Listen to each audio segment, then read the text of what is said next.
Hey guys, I'm going to review a debate between a meat eater, a normal human being, and a vegan. Today we're going to talk about if eating meat is ethical or not. On my left I have Lorena.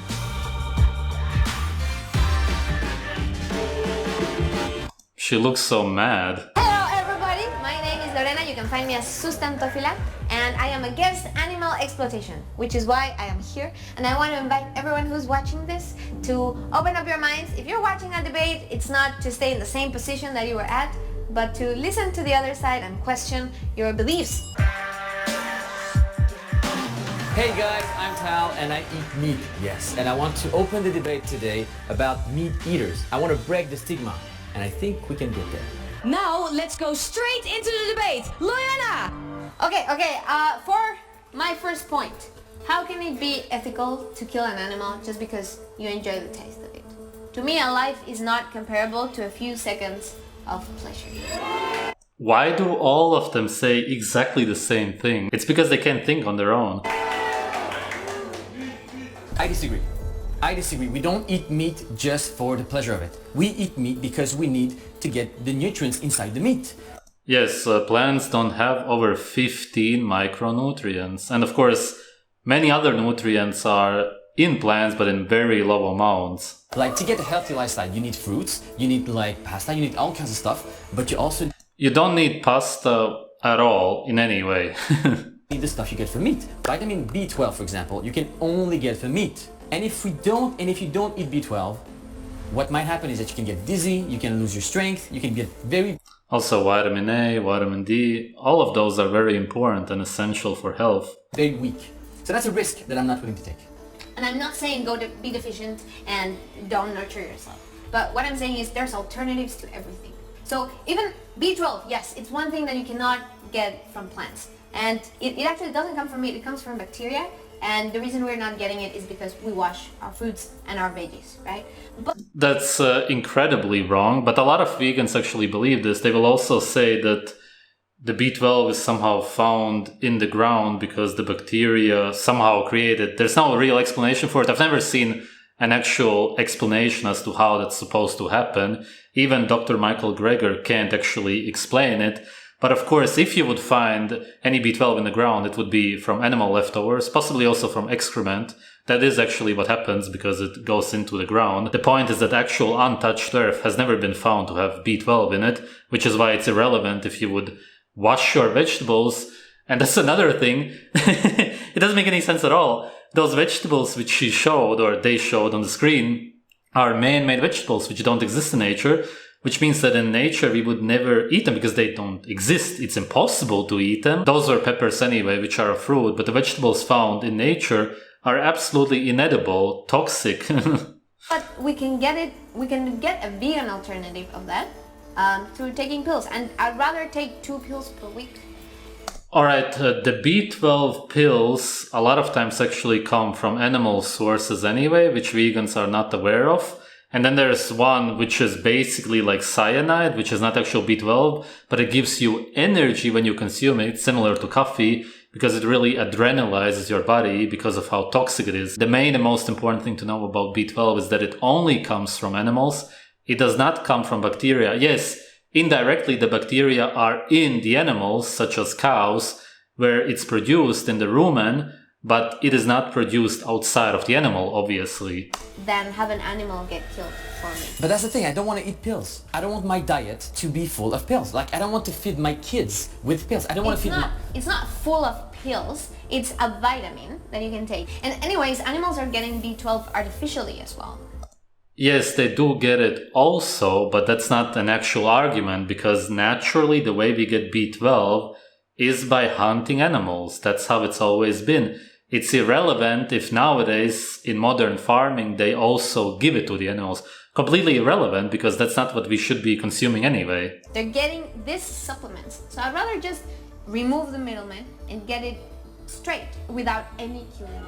Fair enough. That doesn't make any sense at all. Like, beyond that, there's also the idea of who pays for this meat? Who pays for your food? Who has the money to pay for that food? Those vitamins cost money. The vegan option costs money. Are you gonna go to like a third world country and tell them, okay, you're gonna have to eat vegan options In the third world countries, people are not stupid enough to go vegan anyway. when they can barely afford to get water. Well, it can be argued that the cheapest options are the vegan ones because you got like rice, lentils, potatoes. But at the end, Rice, lentils, potatoes, all of those so-called foods were only eaten in times of famine. It's absolute starvation. Imagine only eating that, you would be dead within weeks or months. of the day, I believe it's really a privilege to be able to choose what you eat. It's not just that you have the money for it, it's also that you have the time, that you have the access to information, and that you have the freedom to choose what you want to eat. So all these are elements that are a privilege to have. And because I have that, then I will choose to not support killing every time that I can. So I have a problem here. Like, first of all, like, it's about the food chain. Like, we are not in the same space as other people in the food chain. Like, we are humans, we are above animals. You only care, I believe that you only care about animals because they have a face, because they're your pets, because they're your cats, because they're your dogs. But if I was to ask you a question right now, would you care about the well-being of cockroaches? Would you care about the well-being of worms? So I don't kill cockroaches, but I do kill mosquitoes. So I get what you mean. And there's a dissonance between my morals and my actions in that sense. And that's a dissonance that I've had, like, and most people have it all their lives, where they try to justify their actions to like, no, it makes sense. There's reason I've been doing it. So yes, I agree. I still have some selective empathy, but I will try as much as possible to extend. Vegans have basically no empathy, and that's because when you're in a starvation mode, you cannot feel empathy. Just biochemically, your body is incapable. And of course, vegan farming kills way more animals than any actual slaughterhouse anyway, which is why the whole thing about killing animals doesn't make any sense. My kindness to the most that I can and to reduce the cruelty as much as possible. I think it's only natural. Like, lions eat antelopes. Like, tigers eat humans, if they could, you know? We are in the jungle. This is the law of the jungle. And if we are more powerful than other beings, we are entitled to eat them. Like, maybe not too much, maybe not like to destroy wildlife, but we are entitled to eating animals. Dolphins rape, so should we? Like, I don't think we can justify our actions to what nature does. And also this She probably wouldn't like what I would have to say about that, but it's also not as if what every animal does applies to us anyway. There's no real logic to that. this whole like hippy-dipsy concept of like the circle of life, like it's so disrupted by now. That's not how it is. We like have this big soy crops and that are like deforesting, and then we take that, then we feed the cattle who are caged, and then we like just live there. No. Vegans love to say this, but of course, all of the soy, for the most part, okay, not all of it, but very much over 90% of it is used for human consumption, absolutely. The rest, which is inedible, humans cannot in any way use it for food, is fed to the cattle. Cows are not fed edible soybeans, in case you thought that. Our throats, and then this doesn't feel like this circle. I understand. It is not a nice sight, you know, like killing chickens, killing like cattle and stuff. But if that's what it takes to feed human beings, if that's the cheapest and easiest way to feed the people who are dying, like in third world countries or anywhere like where they don't have access to all kinds of different vegan options, then I think that's the most viable option we have right now. But how can it be the easiest and cheapest if it takes up a lot more land, a lot more resources?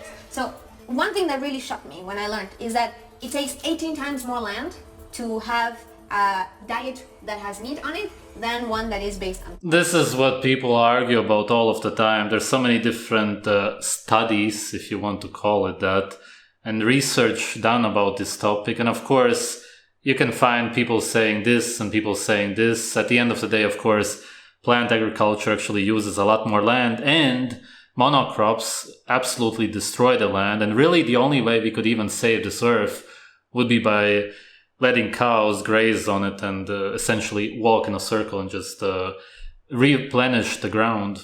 That's really it. Plants. And this is because you have a middleman. You take the plants, you feed them to the animal, and then you eat the animal. If you just remove the middleman, you need way less plants. We get to feed everyone, and it has a lesser impact on the Yeah, but plants don't have over 15 micronutrients, which means that people would die if you would only feed them plants. It doesn't make any sense. environment. But is it like arbitrary? Like in a sense, for example, avocados. Everybody loves avocados, right? So people love avocados. I don't. And avocados take loads and loads of water to make. See what I mean? And almonds, for example, crazy amounts of water. And we have to eat them, and they're so good for our health, you know? So Avocados are not good for your health really at all. They are basically nothing. maybe we have to destroy a little bit of the planet to get our food. Now, of course, let's not abuse that right that we have, that possibility that we have. But like avocados are awesome for health. Animal agriculture, as it should be done anyway, is not destructive to the earth at all, though. Animals essentially make everything grow. That's how it's always been. That's just nature. What are we going to do about it? Yeah. But just because we need to use resources doesn't mean that we need to like exploit them in a crazy way, right? So I have this phrase which is to try to destroy the world a little less. I'm not saying you're saving the world by not eating meat. I'm just saying like it will reduce your footprint significantly, and that makes it worth it. If you also want to fight against avocados, then go for it and reduce your avocado consumption. But once you compare the impact that meat has to any plant-based food, it's like a huge difference. What impact would a cow have who uses zero water in a place like England where it rains a lot and simply grazes on grass? Now I would like to move forward to the closing statements. Tao. So I would like to say that I respect vegans a lot. Like, because in the end, they are right. I don't. Like, it is true that the meat industry is not good for the environment. It is true. But I just want to make sure that the question for this debate is eating meat ethical? And for me, putting humans first, beyond animals, is the ethical way to go. Of course, if we can reduce meat consumption, that's better. But like, let's make sure that we put humans first. Tao, thank you. Lorena. Okay, well, thank you for the respect. I think at this point we've seen that they're not against each other. We've seen that you can get the right nutrients through it. You can reduce by far the amount of cruelty, and you can reduce your environmental impact by avoiding meat. But this conversation is very simple to have as concepts. So I would like to invite the audience to watch a documentary called Earthlings to get an idea of what is happening. Watch the documentary, and then we go.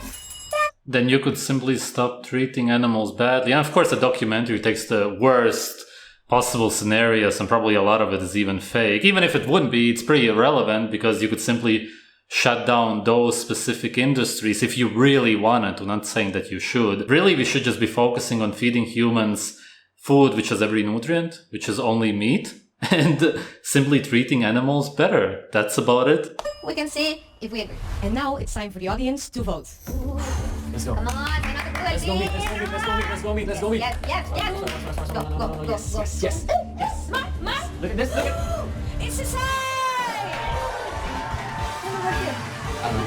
I really thought I was gonna win. I thought you were gonna win as well. I didn't win. So I didn't win that. So what? You're going vegan now or what? Not yet. A little bit. I'll reduce it. A bit. How much? I'll reduce it a bit. How much? I don't want to make promises I can't keep. But I'll reduce it, I promise. This is the end of the debate. All right, that was pretty funny. I actually thought that guy would be a bit more ignorant, but he actually defended the meat argument quite well. Of course, he's still ignorant about nutrition and believes that avocados are good and whatever. That's usually the biggest problem when it comes to this topic. The people who defend meat really don't understand anything about plants and usually end up saying that you should also be eating pasta and whatever. That's simply because that's how they grew up and that's all that they know. But they still somehow, somewhere in the back of their head, understand that you need to eat meat. Something, and that's of course just simply their body, is telling them that you gotta consume meat, otherwise you're going to get sick. Even though people can't really put it in words, a lot of times when vegans debate meat eaters, simply people who maybe eat McDonald's or whatever, that's where they get their meat, they will of course always already have the arguments ready and bombard them with data and science, as they like to say, and then the so-called meat eater will not have anything to say. But still, they will claim that, of course, you have to eat meat because they just know that you do. They just can't put it in words. And of course, you don't have to, but that's just the way it is when you nowadays have debates and argue with vegans. You do have to look into these topics, which is what I've been doing for many years now. Thanks for watching.